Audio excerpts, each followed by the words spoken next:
Well, here we are, the Feast of the Three Kings, Epiphany, the showing of God to the nations. I remember in the old days when Donnelly Advertising would put up its billboards, and they were put up like you would wallpaper. You know, they would have paste, and they would unroll the paper rolls, and they would put them up panel by panel. Nowadays, the billboards are digital. I always wonder what happened to Donnelly Advertising. Did they go into digital billboards, or were all their, paper hangers put out of work? But that was a long time ago, and to tell you the truth, I really haven't thought about that very much. But in terms of the Feast of the Epiphany, there used to always be on Route 1 down in St. Michael's and Overley, and then also Route 1 in Elkridge when I was there. I noticed that the Knights of Columbus, and they did this in different places, would put up a sign and it would show the star and the wise men on their camels, and it would simply say, wise men, and today we'd say wise men and women, seek him still. Wise men and women, seek him still. Seek God. God has been revealed to everyone, but sometimes we're looking in other directions. True, isn't it? Here is one of my favorite poems that I always read from one of my favorite poets, T.S. Eliot. And it's called the Journey of the Magi, or A Journey of the Magi. And it says this: a cold coming we had of it. It's written from the point of view of one of the wise men who's reflecting on this years and years later. And he says, a cold coming we had of it. Just the worst time of the year for a journey, and such a long journey. The ways deep and the weather sharp, the very dead of winter, and the camels, galled, sore-footed, refractory, lying down in the melting snow. There were times we regretted the summer palaces on slopes, the terraces, and the silken girls bringing sherbet, and then the camel men cursing and grumbling and running away and wanting their liquor and women, and the night fires going out, and the lack of shelters, and the cities hostile, and the towns unfriendly, and the villages dirty, and charging high prices. A hard time we had of it. At the end, we preferred to travel all night, sleeping in snatches with the voices singing in our ears, saying that this was all folly. And then at dawn, we came down to a temperate valley, wet below the snow line, smelling of vegetation, with a running stream and a water mill beating the darkness, and 3 trees on the low sky. And an old white horse galloped away in the meadow. Then we came to a tavern with vined leaves over the lintel, 6 hands at an open door dicing for pieces of silver, and feet kicking the empty wineskins. But there was no information. And so we continued and arrived at evening, not a moment too soon, finding the place. It was, you may say, satisfactory. All this was a long time ago, I remember.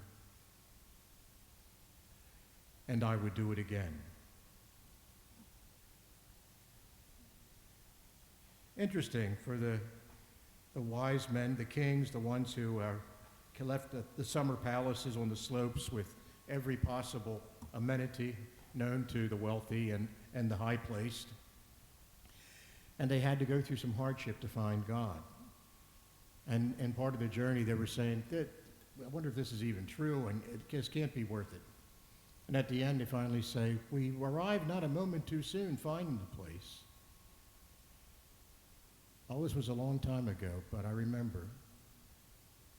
I'd do it again. And I think as we as people of faith look at what does it mean to believe in God, God has appeared to all the nations. But we sometimes, I think, very commonly and quite often, await for a more recent revelation. If only God could tell me about this or that. If only God would do this or that. Why is this happening? Where is God? It's true, isn't it? I hear a lot of people say that too. And some people, this is one of my favorite stories, you've heard it a million times before. Well, maybe not a million, thousands of times before. And says, when I get to heaven, I'm going to have some questions for God. And that's part of how come God hasn't shown himself to us lately. And an old priest once said, that's right. When we get to heaven, we will have a question, but it'll all be the same question for everyone.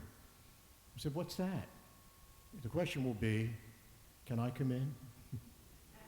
When we get to heaven, the question will be, can I come in? All of our doubts and fears and chagrin will all be forgotten once we finally are able to see the beauty of it all and understand how it all came to be through the faithfulness of God, through the faithfulness of Mary, Jesus' mother, through the faithfulness of people who saw and believed. And then Jesus also said, happy also those who have not seen, yet have believed. So for the Feast of the Epiphany, we need to consider, has God done enough for us to believe? Does he need to show himself more to us in this world? Being born, suffering, dying, rising from the dead, was that enough? Or do we need more, expect more, before we can fully believe? Like the journey of the Magi, faith is a journey. There's lots of times in life where we're tempted to say, is this really true? Especially when things happen to us that appear to be unreasonable if we believe in God and if we believe that God is all-loving. We are formed to form doubts. But that's the whole reason why faith involves some work on our part. Because there is, while we pray in the sure and certain hope of the resurrection, we still see so many things that cause us to doubt. Jesus one time, when the disciples said, and then also his followers, not just the apostles, this was after he multiplied the loaves and fishes, and they came to him and said, what must we do to be able to perform the works of God? This is after they had asked him to perform a miracle. And he says, this is the work of God, have faith in the one whom he sent. This is the work of God, have faith in the one whom he sent. And if we have come to that in our life and cling to it, I think we'll find that everything else falls into place. Maybe not immediately, but along the way.